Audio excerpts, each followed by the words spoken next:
In a quiet room, an old clock ticked loudly. My husband John was glued to the TV, ignoring me completely.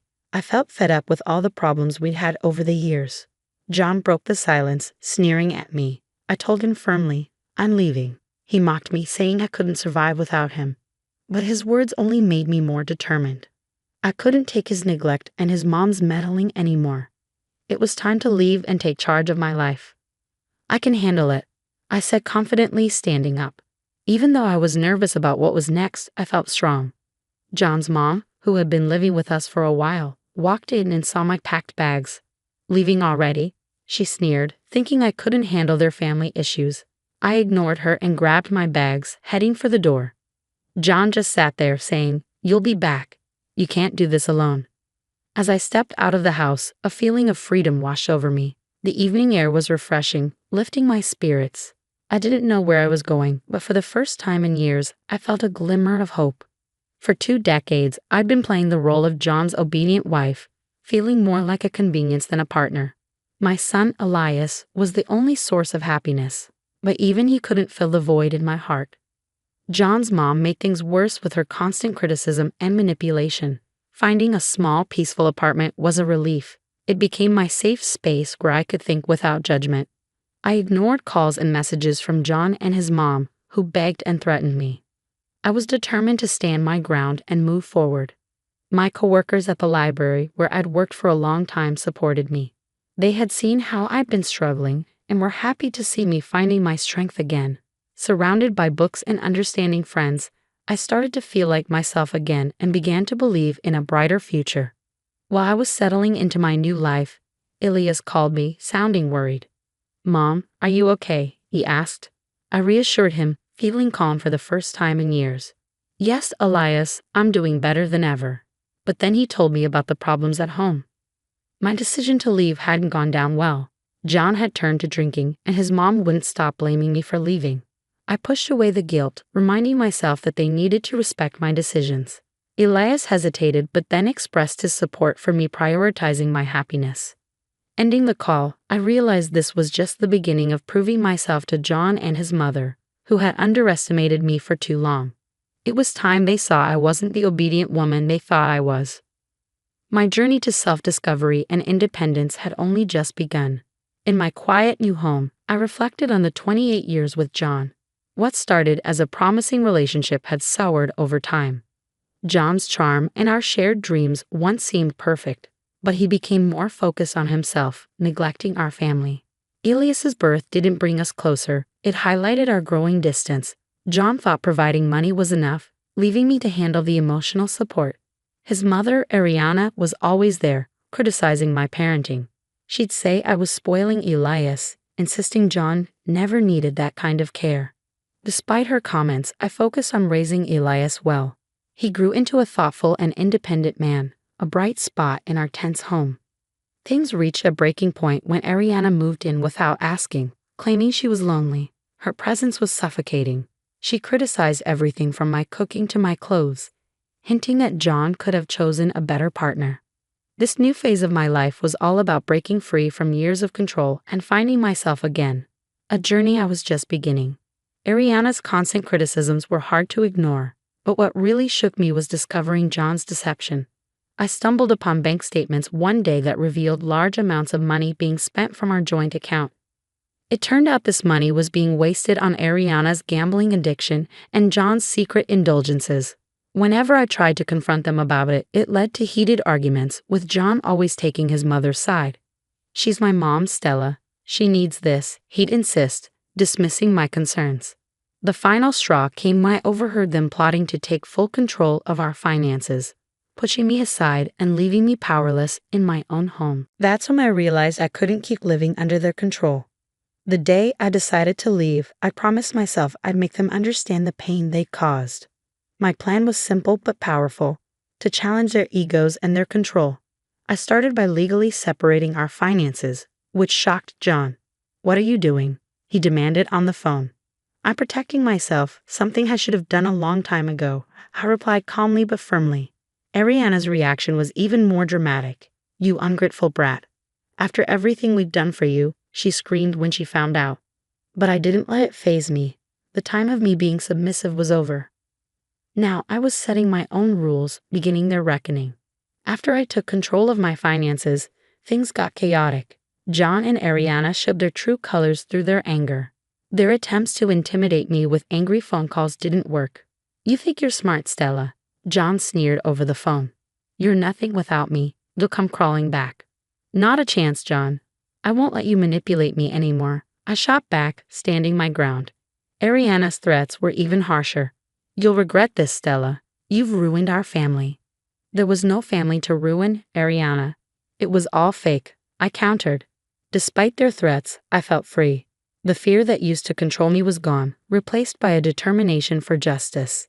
It was time for them to face the consequences. I started by reaching out to old friends and telling them about the lies and manipulation John and Ariana had put me through. My honest revelation spread quickly, tarnishing their once spotless reputations. John, who always cared about his social standing, was embarrassed. "How could you do this to me?" he asked me, shocked.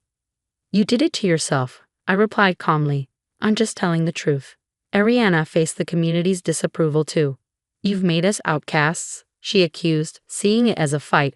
But I wasn't afraid of her anymore. "No, Ariana, this isn't a fight. It's about being responsible for your actions," I told her. Seeing their social circles fall apart showed how powerful the truth can be. John's supporters distanced themselves, wary of his damaged reputation, while Ariana lost influence as her gambling problem and manipulative tactics were exposed. But I didn't stop at just exposing them socially. I knew their weak spot was their finances. With the help of a good lawyer, I fought for my fair share of our joint assets. Ariana's debts from gambling and John's mishandling of money were brought to light. The legal battles were tough, but I stayed strong. Their lies were no match for the truth, and I won a significant victory in court. When the judge ruled in my favor, I could see the defeat in John and Ariana's faces. This win meant more than just money. It showed that I was morally right. "You've destroyed everything, Stella," John said, sounding defeated. "No, John, you destroyed our family long ago. I'm just picking up the pieces," I replied, leaving the courtroom feeling free for the first time in years. I was filled with hope for a future without the weight of my past. After the court ruling, I started rebuilding my life with the assets that were rightfully mine. Stepping away from John and Ariana's influence, they couldn't believe the extent of their downfall. This was the start of a new chapter for me, one of independence and self-discovery, ready to embrace whatever came my way. The crumbling of John and Ariana's facades was just the beginning of my journey to rediscover myself and pursue real happiness and freedom. One evening, John called in a fit of desperation. "You can't just change our lives like this, Stella," he pleaded over the phone. "I'm just taking back what's rightfully mine," I replied firmly. "Maybe you should have thought about the consequences before betraying my trust." Ariana, however, took a sneakier approach. She tried to turn family members against me, painting herself as the victim. "You're tearing our family apart, Stella," she accused me when we bumped into each other at the grocery store. "This family was broken long before I left," I replied, refusing to show any sign of distress. I embraced my new freedom, enjoying the ability to control my own life. I cut off their access to me by changing my phone number and found comfort in volunteering at a local shelter, helping others who have faced similar struggles. But my fight for justice wasn't over yet. I found out Ariana planned to challenge the court's decision, hoping to get money for her gambling habit. "You won't win, Stella. I'll make sure you pay," she threatened in a message sent through a relative. In defiance, I strengthened my legal defenses, prepared to counter any challenge she brought forward. The person who once avoided conflict had become a determined advocate for her own rights. Meanwhile, John was crumbling under the pressure. His once spotless reputation was now tarnished, affecting his career. "You've destroyed everything, Stella," he admitted during a moment of reflection. "You brought this on yourself, John." "I just exposed the truth," I replied. As time passed, I watched as their seemingly stable lives fell apart. Ariana's attempt to overturn the court's decision failed, leaving her in financial and social ruin. John's professional life continued to decline, his reputation irreparably damaged.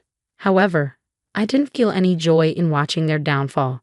Though it was an important part of reclaiming myself, it didn't bring me satisfaction. My journey was about healing and finding myself, far beyond their punishment. Regaining my independence and self-respect was a big step, but the wounds from neglect and emotional abuse were still healing. As I rebuilt my life, my main goal was to find inner peace and happiness. My journey was transformative, leading me out of the darkness of my past. I became stronger and more resilient. My story wasn't about revenge, but about freedom, a celebration of the human spirit's ability to overcome challenges. Months had gone by since the court ruled in my favor, but the effects lingered. John and Ariana had drifted from their social circles, shadows of their former selves. Then Elias visited unexpectedly with troubling news. Dad lost his job and his drinking has gotten worse. Grandma lost everything to gambling. They're selling the house, he said, the weight of his words palpable. My heart ached for Elias. Despite the distance, family ties tugged at my emotions. Did we do the right thing? Elias wondered quietly. I reassured him, though with a heavy heart, that we stood up for what was right. They made their choices. I didn't find satisfaction in John and Ariana's downfall. Instead, it reminded me of the importance of living with integrity and respecting others. In the following weeks, rumors spread about the sale of their house, signaling the end of their decline. John struggled to find work because of his damaged reputation, and Ariana was isolated as her addiction became known. One evening, I ran into John during a walk. He looked like a different person, defeated.